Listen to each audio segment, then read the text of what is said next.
తెలంగాణ సచివాలయంలో త్రుటిలో ప్రమాదం తప్పింది. సచివాలయం దక్షిణ భాగం వైపు 5వ అంతస్తుపై మోడల్ కోసం అమర్చిన రైలింగ్ పెచ్చులు ఊడి కింద పడ్డాయి.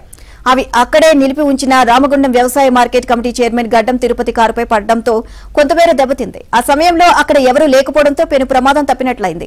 డిజైన్ కోసం అమర్చిన జీఆర్సీ ఫ్రేమ్లు ఊడిపడ్డాయి. అయితే పలు అవసరాల నిమిత్తం వివిధ కేబుళ్లు లైటింగ్ పనులు నిర్వహిస్తుంటారని, అందుకు డ్రిల్లింగ్ కూడా చేస్తున్నారని, ఆ కారణంగానే జీఆర్సీ ఫ్రేమ్ దెబ్బతింది అని, ఊడిపడిని ఉంటుంది అని నిర్మాణ సంస్థ ఓ ప్రకటనలో పేర్కొంది అంటూ సామాజిక మాధ్యమాల్లో ప్రచారం అయితే జరుగుతోంది.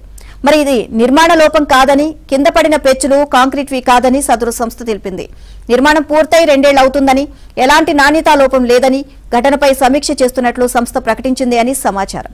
మరోవైపు సచివాలయం లోపలి భాగంలో 4 వైపులా అమర్చిన ఎత్తైన పిల్లర్లకు అమర్చిన ఫ్రేమ్స్ లోనూ చాలా పగుళ్లు కనిపిస్తున్నాయి. ముఖ్యమంత్రి సీఎస్ ఛాంబర్ల వైపు ఉన్న పిల్లర్లకు అమర్చిన ఫ్రేమ్స్ లో కూడా పగుళ్లు ఏర్పడగా ఇప్పటికీ మరమ్మతులు చేయకపోవడం గమనార్హం.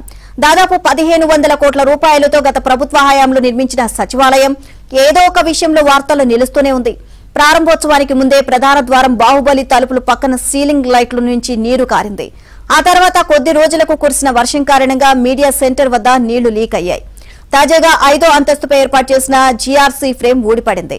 నిత్యం సీఎం, మంత్రులు, ఉన్నతాధికారులు వివిధ పనుల నిమిత్తం వచ్చే ప్రజలు తిరిగే సచివాలయంలో తరచూ ఇలాంటి ఘటనలు జరుగుతుండటంతో భవన నిర్మాణంపై అనుమానాలు వ్యక్తమవుతున్నాయి.